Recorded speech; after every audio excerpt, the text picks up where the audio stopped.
Jean Messia, qui est porte-parole de Reconquête, le parti d'Éric Zemmour, est une figure plutôt sympathique et drôle qui sévit notamment sur les réseaux sociaux et parfois sur les chaînes d'information. Mais tout comme son patron Éric Zemmour, il a une fâcheuse tendance à tout ramener à la religion. Il est d'origine copte, c'est-à-dire de la minorité chrétienne d'Égypte, celle qui descend directement des anciens Égyptiens, puisque le copte, qui n'est plus maintenant que la langue liturgique de l'Église copte, dérive directement de l'ancien égyptien. Et comme donc son patron Éric Zemmour, il a une fâcheuse tendance à tout axer sur la question de la religion. Je cite ainsi ce propos fort contestable et qui mérite une réponse très claire de ma part. Ce propos a été tenu le 28 octobre 2025 à 10h09 sur X. Si on accueille en France les millions de chrétiens persécutés à travers le monde, cela éteindra instantanément le volcan du totalitarisme islamique qui projette sa lave à travers toute la France pour la défigurer. C'est une bonne idée. Alors c'est évidemment une mauvaise idée. Il y a 14 millions de coptes chrétiens en Égypte. Doit-on tous les accueillir? Ce qui représenterait à peu près, on va dire, un peu moins du quart de la population française. Sans parler des chrétiens de Syrie, d'Irak, du Pakistan, ou encore de la zone du Sahel où il y a une confrontation historique entre tribus chrétiennes et tribus musulmanes, par exemple au Nigeria. Doit-on accueillir donc tous ces gens chez nous sous prétexte qu'ils seraient chrétiens et que nous le serions nous aussi, et qu'il faudrait donc exprimer une solidarité religieuse? D'abord, je vais le répéter une fois de plus, l'Europe n'est pas chrétienne, l'Europe est ario-païenne.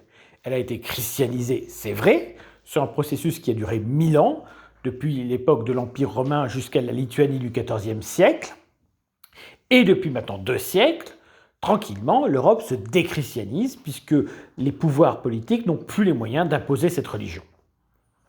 Donc la déchristianisation est un processus naturel, je dirais même que c'est un processus sain, c'est-à-dire qu'il y a une volonté de retourner spontanément vers quelque chose qui nous parle, quelque chose qui vient de nous, qui vient de notre civilisation, et pas qui a été emprunté à une nombreuses religions orientales de la fin de l'Empire romain.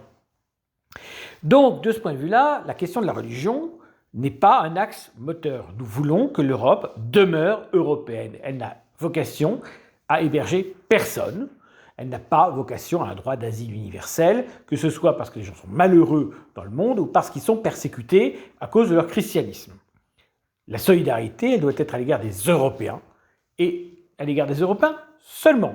Il est tout à fait normal d'accueillir en France et en Europe des dissidents russes persécutés par le régime de Poutine, ou encore des Ukrainiens victimes des bombardements. C'est tout à fait légitime. Cette expression-là de solidarité, elle a du sens parce que c'est une expression de solidarité ethno-civilisationnelle. Nous ne voulons pas que notre pays se transforme en quoi que ce soit d'autre que ce qu'il a toujours été, sous prétexte de christianisme ou quoi que ce soit. Non, l'Europe n'est pas chrétienne. Non, l'Europe n'a pas vocation à défendre les chrétiens du monde entier. Un Européen, qu'il soit chrétien, athée, païen et même musulman, dans le cas du Caucase ou des Balkans, reste un Européen. Et sur la terre d'Europe, ça a tout son sens. Donc un Européen n'est pas défini par la religion, mais il est défini par l'ascendance. Si néanmoins on décidait de définir les Européens par rapport à la religion, alors seuls ceux qui pratiqueraient la religion native européenne, qu'on appelle vulgairement paganisme, seraient considérés comme européens. Car c'est ça, être européen en religion. Mais bien entendu, être européen, ce n'est pas une religion, c'est une ethnicité, et les Européens le sont, peu importe leurs convictions religieuses, qui peuvent d'ailleurs changer, évidemment, au gré de la vie. Donc non, il est temps d'arrêter cette ligne qui consiste à tout voir par le prisme d'une religion qui de toute façon n'est même pas européenne. Je l'ai dit quand j'ai évoqué l'ouvrage d'Éric Zemmour, je l'ai dit aussi quand j'ai évoqué l'ouvrage de Philippe de Villiers, qui malgré tout a moins insisté sur ce côté-là que les autres. Arrêtons de vouloir que la France exprime une identité qui n'est pas la sienne et se réclame d'une tradition qui n'est pas la sienne. L'Europe a été christianisée fort bien, elle se déchristianise fort bien, peut-être que demain elle retournera au paganisme très bien.